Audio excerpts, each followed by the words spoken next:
If you ride RTD, there are some critical safety issues you need to know about. This is according to a new state audit. We're talking concerns like drivers working without background checks, no clear punishment for texting and driving, and overworked operators. 7 News reporter Jennifer Kovaleski is live at the downtown Denver bus station off Broadway.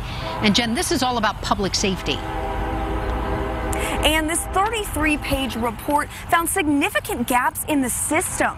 Drivers working without a current driver's license, some even missing alcohol and drug tests. All things you'd expect your bus driver to pass with flying colors. More than 105 million people use RTD each year. From buses to light rail, it's Colorado's largest form of public transportation. But are you safe when you ride it? Probably the most concerning one that I've ever been a part of. As the chair of the Legislative Audit Committee, Senator Lucia Guzman has seen her fair share of audits. She says what makes RTD so alarming are the safety concerns. My goodness, how many times did I get on that bus? And I don't know if that driver had had a background check or not. I didn't know whether the operator of that light rail was overworked. 33-page report found significant gaps in oversight. Private contractors were unable to provide drug and alcohol tests for 15% of bus drivers. And more than 25% of drivers lack documentation for basic things like a current driver's license. This is a huge business.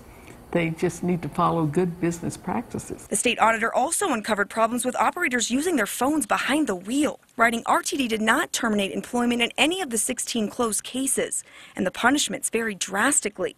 Some were suspended for 20 days, while others only got a 3-day suspension. It's just not standardized across the board. Critical safety requirements in need of an overhaul to make sure the millions of people who ride RTD are safe and the person behind the wheel is qualified. This has got to be fixed, and I think they will do that. Now, in a statement, RTD's interim GM and CEO said safety remains RTD's top priority. So while we do have an extensive testing and documentation process in place, we appreciate and agree with the state audit team's recommendations that will result in improvements. Now, RTD is required to implement most of these recommendations by the first of the year. Reporting live in Denver tonight, Jennifer Kovaleski, 7 News. We'll definitely follow up on that. Thank you, Jen. In fact, during a 1-month review period, auditors also found bus drivers working more than federal limits allow.